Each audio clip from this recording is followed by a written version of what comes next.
Welcome to Black Light Mass Incarceration Show. I am your host, Sierra Cobb. Black Light Mass Incarceration Show is a space that is used to uplift the unheard voices of the criminal and social justice issues that many face today. Thank you for tuning in. I hope you enjoy.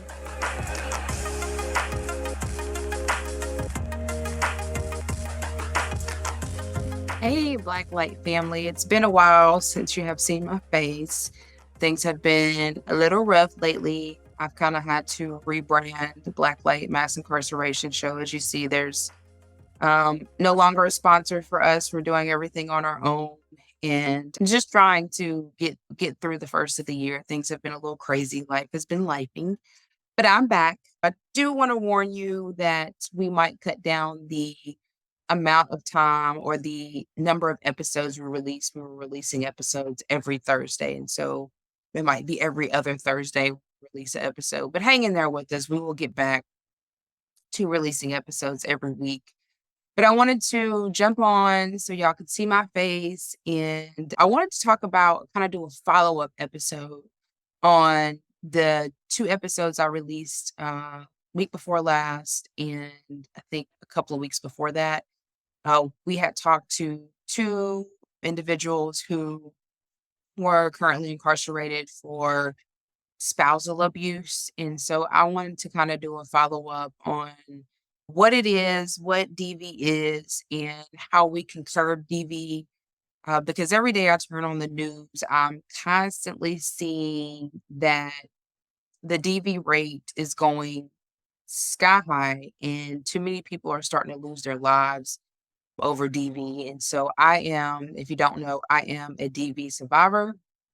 Have been experiencing DV since I was a child, on up until my early 30s, and I finally have broke free from that and healing the wounds that I had occurred during those years of DV, which had caused me to have complex PTSD as well as it manifested seizures just from the built up trauma, because I wasn't able to confront that trauma. I wasn't able to heal that trauma due to me being a single mom at a very young age. I had to provide for my children. I had to work. I had to be there for them. And so I just buried everything that I went through year after year after year. And so it finally built up to the point where I could, it's, you know, how you put so many things in the closet and you just keep putting it in there and you close the door. And then eventually you try to put one more thing in there and you try to close the door and it don't close and everything just comes falling out. Well, yeah, that is what happened to me. And I'm thankful for that, because your body can only take so much. Your body can only cover up things for so long. And so I am every day working through that trauma. I'm using yoga, meditation, trying to eat right, exercise. And so I want to be able to help other people do the same. I want to get down to the root cause of what's causing DV. I know it's many factors, multiple factors as to why DV is committed against spouse, family members, children. And so today I really wanted to just talk about ways that we could curb DV and understanding what DV is. DV is a violence towards a loved one, an intimate partner, a family member, a child. It includes physical, emotional, financial, psychological, sometimes sexual. DV can occur in various settings, including homes, relationships, and communities. And the effects of DV is paralyzing. It's paralyzing terror. It's stress. It could be physical, emotional. A lot of people deal with suicidal thoughts, suicidal depression, PTSD, or a lot of times what they have experienced, they do it to somebody else. So it's just like an ongoing cycle. And so we have to break that cycle. We have to get down to the root cause of the problem. And a lot of that root cause is trauma, is social and economical status. You have certain cultures believe that a man is over a woman. and a man is to control a woman or vice versa. We have to get away from that because, as I told one of the guys that I did the interview with, when you love somebody, you don't ever want to harm them. Love doesn't come with harm. Love doesn't come with psychological abuse. Love is something that makes you feel whole. Love is something that makes you feel healthy. Love is something that you don't ever want to see the person you love hurt in either way, physical, mentally, emotionally. You never want to see them hurt. And so I think a lot of people put love and control together like that doesn't go together. You can't love somebody and control them. You want them to be free. You want them to be them. You don't want to control them. That's what one of the guys said on the last interview, is that he loved her so much he was obsessed. And I think people take obsession the wrong way. Like, you can be obsessed with somebody. Like, I'm obsessed with my husband. I love my husband to death, but I would never in my life want to cause harm to my husband, period, because I love him that much. And I know that if I cause harm to him, even, if he's unalived, then he wouldn't be here with me. I wouldn't be able to love him. So you can obsess over somebody. And some people may or may not agree with me. You can have an obsession with somebody, but not to the point where it's, if I can't have you, nobody else can have you. That's not love. Because that means you're saying, well, my children can't have me. My mom can't have me. My dad can't have me. My sisters and brothers can't have me. And that didn't even make sense to say, if I can't have you, nobody else can. And I've had men tell me that. And I've had men almost try to unalive me. So I know, I get it. I've had men been obsessed with me, but that is not the right kind of obsession. It is okay to be obsessed with your loved one, but not to the point where you feel like you want to end their life because they're not under your control, because that's what it is. If you look deep down into what it is, it's control. You want to be able to control somebody. And then, like I said, if you love somebody, you shouldn't want to control them. You should want them to be happy, healthy, and wholesome, not controlling them. So what are you teaching your children? Because that tends to rub off on them. They see mom and dad doing it, then they think that when they grow up, that they can go do it to somebody, that they control somebody, and that control is the way to go when it's not. And so that's what I try to instill in my boys. I have 3 boys, and I instill in them every day that I don't care how angry you get. Go outside, breathe, process your thoughts, and then come talk about it. You've never put your hands on somebody unless they put their hands on you, because you have the right to defend yourself. But to outright put your hands on somebody because they don't do what you say, because they are not agreeing with what you're telling them, or even because they're cheating. If you love somebody, let them go. And if they come back to you, then it's yours. It's meant for you. But not take their life because you can't stand the fact that they might be with somebody else, or you can't stand the fact that they're not listening to what you're telling them to do. To me, it's just bananas. I can't wrap my head around that kind of behavior. And I've been through it. And I refuse to be an abuser because I don't understand the point of that. To me, that's just pointless. To want to have control over somebody. So in addition to abuse victims, the abuser may suffer adverse consequences. It has been found that when spouses try to unalive one another, they do so in response or immediate threatening attacks. They also do it to feel like they're in control. Some people get off on controlling people. And to me, that's a behavior that needs to be explored as well.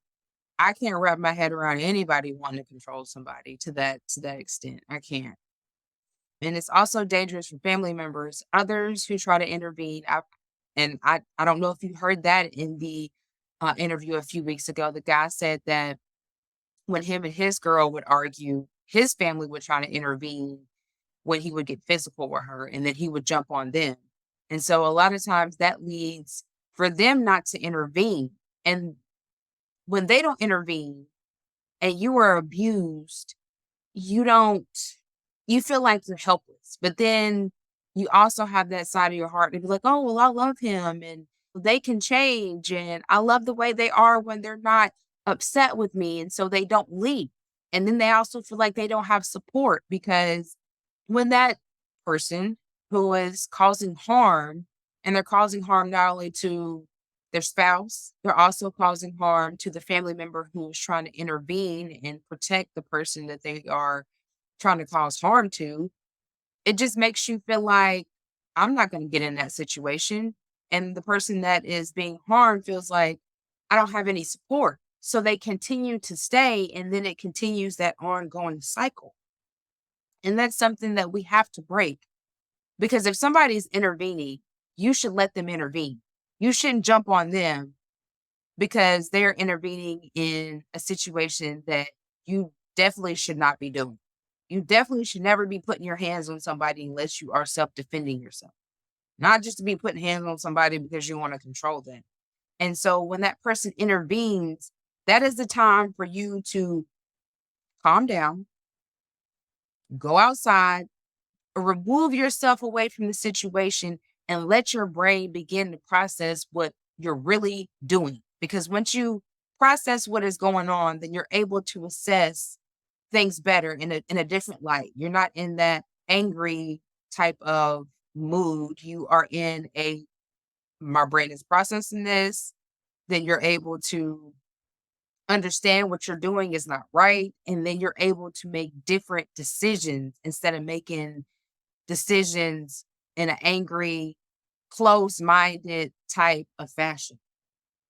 As the abusive may hurt or unalive them, when children of families or wife has been abused, become involved in violence. And each chance may result in protecting their mother, and they run the risk of being injured and unalived by the abuser. And I've seen stories like that too, where children have intervened and the abuser has unalived them because they were trying to save their mom, dad. And so you're not only taking the person that you abused life, but you're also taking a child's life because they are protecting their loved one. Thank the Lord, I've never been in a situation like that. My kids did try to intervene, but it didn't go to that extent to where they were trying to take their lives for intervening and trying to help me. But we've seen that in many cases. We've seen that all over the world. We've also seen where in different cultures where the men they pick and choose who their daughter or son marries. And especially in some of the other cultures, if the daughter doesn't marry who the dad chooses, then they tend to feel like, or their belief is they can unalive them because the parent should be able to pick who their child is with. And so that's where you get into your social and economical beliefs, which can cause great harm and havoc on the person that's being abused. And so we really have to just figure things out because this is getting out of hand. Like I said, I am a survivor of over 20 something years, and I'm thankful to be here to this day. But this has to stop. Harming and abusing your loved one is just, I can't wrap my head around it. Like, I have no words for it at all because I just don't understand it. I don't understand it. And I've never been, even though I was harmed, I never wanted to harm somebody else. That never made me want to harm them back. It made me want to get to safety, but it never made me want to harm them back. So I can't wrap my head around it. So the effects are very devastating. It tears you down psychologically, physically, mentally, emotionally. It tears your family structure down. It could tear your community down because they're losing a loved one to abuse where a lot of times you feel like you could have just talked it out. You could have just separated and went your way, she went her way, or vice versa, and let you calm down and then come back together and talk about what's bothering you. Talk about why this person did A, B, and C that made you feel like D, E, E, F. So yeah, I can't. I don't understand. But I want to be a person that tries to help resolve this because I'm tired of seeing it every day. I turn on the TV or look at the news. I'm seeing so many people who are losing their lives at the hand of their abuser. And that's just not fair. It's not right. We all have to come together as a community, just like we do when it comes to advocating for prisons and prison rights. We have to stop taking one another out over silly things, over emotions, because that's really what it is. It's emotions running high. It's you feeling like you are above your spouse or your child or whoever you are causing harm to. Nobody's above anybody. We're all equal. We all bleed the same blood. And so I just want to see more unification in every aspect of life and more forgiveness. We've kind of talked about the causes of domestic violence, childhood trauma for the abuser, parental trauma. I know a lot of people have parent issues, whether it's mom issues or dad issues that cause them to lash out to their intimate partner or their child, witnessing other people abuse their loved ones, sexual and economic inequality. All these factors can contribute to a person's propensity to commit DV. Additional drugs, alcohol, mental health issues, history of harm and abuse can also be contributing factors. The cause of DV are multifaceted and stem from a combination of factors such as learned behavior, power imbalances, social norms, and unresolved trauma. So let's talk about taking responsibility because that is the very important part is you have to take responsibilities for any of your actions that you commit, any of your actions. And the first step to addressing DV and taking responsibility for your own behavior, it's essential to recognize your own potential triggers. As I said earlier, that's what it's about. Recognizing your triggers and renewing your reactions. So changing the way that you react to that trigger. And that could go for anything in your life. It's not just DV, it can go for anything in your life. And that is something that I have been working on is changing my reaction to my triggers. Because I can get triggered easily. Like, I mean, the minimal thing can trigger me, not to where I'm harming somebody else, but to where, I have all these physical issues and I get depressed and anxiety long 10,000 sometimes, and I just can't function.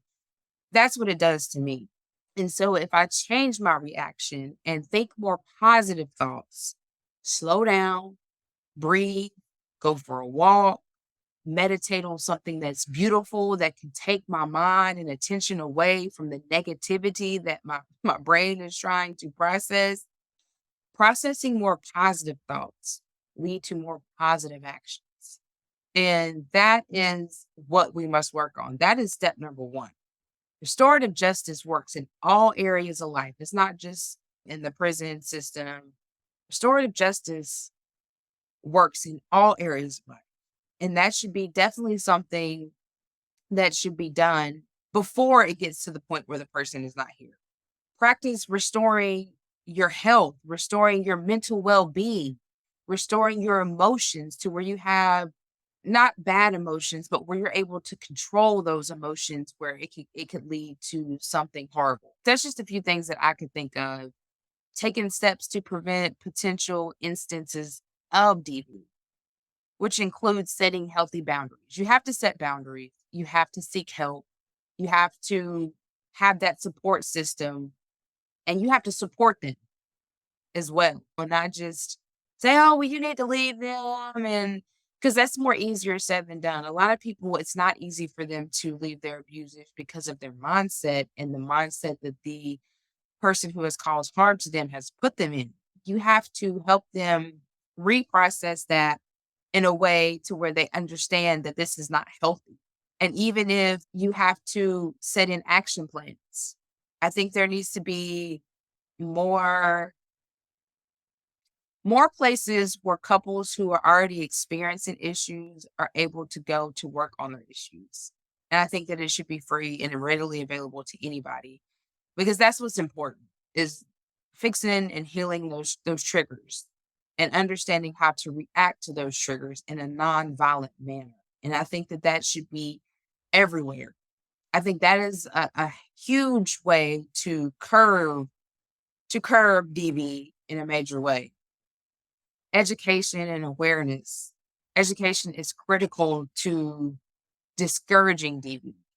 Promoting awareness can challenge the attitudes and beliefs that contribute to the abuser's behavior, them understanding their behavior.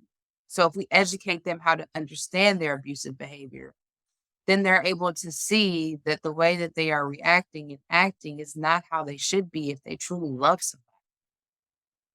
And this can be achieved with educational programs in school, which I think it needs to be taught in school, workplaces, communities, as I said before. These programs can cover topics such as healthy relationships, consent, and nonviolent conflict resolution, which is extremely important. We have to encourage one another. We have to be there for one another. We have to call people out on their wrongs. We have to help people heal their traumas and their triggers. And we have to kind of help people understand that your social and economical beliefs really aren't that serious. It's not. I've heard for years back when my grandma was older that the man is the head of household and the woman takes care of the household. And so a lot of that mind frame and thought trickled over to the man feeling like they could harm their spouse because they're in control. When you're in a relationship, nobody's in control, especially if you're married. You're not over your spouse and your spouse is not over you. You're equal. And I think that's the thing that we don't understand, that we are equal to one another. No one is better than the other. It's important that we really understand that, because if we understand that, then we're able to see our partner just as equal as I am. You're not going to hurt yourself. You know what I'm saying? So if you can understand that your partner is just as equal as you, that curbs that reaction to feel like you're in control or exert control over somebody. And that even comes with your children. I'm also a survivor of childhood trauma, childhood abuse.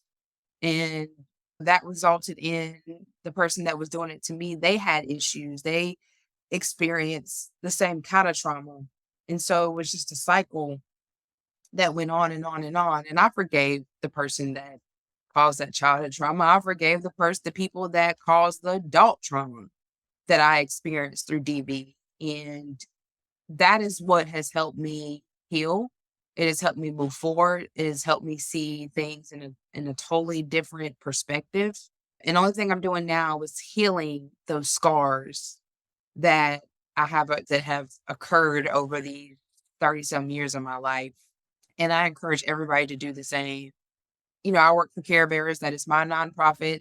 My husband did a wonderful job with Step Up by Force health program that is going to help you be able to navigate through those triggers and to help you connect your mind with your body, because I don't think a lot of people understand. When you go through trauma, your mind disconnects from your body. Your mind controls your body. And if that disconnects, then you're not able to process anything. And so his program is dedicated to connecting the mind with the body, to understand how the mind works with the body, to help you, understand your triggers. So when they're coming, it's giving you ways to respond to those triggers in a healthy way and not a negative way, with art, yoga, meditation. And this is not an overnight fixer. This is something that you have to work on every day of your life, nonstop, especially if you have years and years of trauma. My husband has trauma he experienced in his lifetime. And these are the things that we have used to begin to heal our minds, our bodies, our spirits, our souls. And we want to help other people do the same. And so please support Care Bear Foundation. We have a website. It's www.carebearfoundation.org. You can Google us. It comes up. Or .com. I'm sorry. You can either do it under .org or .com. Either way it comes up. Just Google Care Bears and you'll see it. We're looking for volunteers to help us run this program, so that we can start being an asset to the community, helping them heal themselves, their families, their friends, so that we can be a whole community, so we can be a healthy community. So please check that out. We need all the support we can get. We need volunteers. If somebody that wants to donate so that we can be able to do these programs and compensate the people that's helping us do these programs, we want to put them in the communities, most definitely. We want to put them in DV shelters, DV communities, prisons, jails, because that's the only way to heal. We have to get away from the norms that we know and start a new norm. And that is what Care Bears is here to do. So please check out our website. You can always find me on any social media streaming platform. You can, if you need me, you can email me at ccobb@carebearfoundation.org. If you need to send a message, you can send a message through the website. You can message me on X or Instagram. I'm everywhere. If you need to talk to somebody or you need just information on how to navigate your triggers, you want to sign up for the program, you want to know more about the program, we also offer legal support as well. But all this is new. We are new in this nonprofit field and we're trying to get ourselves going. And we need donations. We need people to donate so that we can make this possible, because we can't make it possible without donations. But we really want to get in the community and be a productive citizen and a part of changing our community to make sure that it is whole and happy and healthy. But yeah, y'all, it's not really a long episode. I just wanted to do a follow-up for those 2 episodes because that is near and dear to my heart. If you haven't heard them, please go check them out. I think the last one is Danny, and I did put trigger warnings on it because I know that this can trigger a lot of people, and I want people to be mindful and understand that before you listen to it, that it can trigger you especially if you've experienced any of that, like I have. But I did want to follow up with you guys on ways that we all can help change the DV community where we don't have DV, because it's all about healing that trauma. Just like prison, it's all about healing that trauma that keeps us away from prison, that keeps us away from addiction. I just want to finally see my community happy, healthy, and whole. And you're going to always hear me say those things because that is so important to me, to see my community thriving and not taking one another out. So until then, until next time, I hope y'all have a good day. Love y'all, Black Light family. So thank you again for tuning in. I hope you enjoyed today's show. Your host, Sierra Cobb. Take care.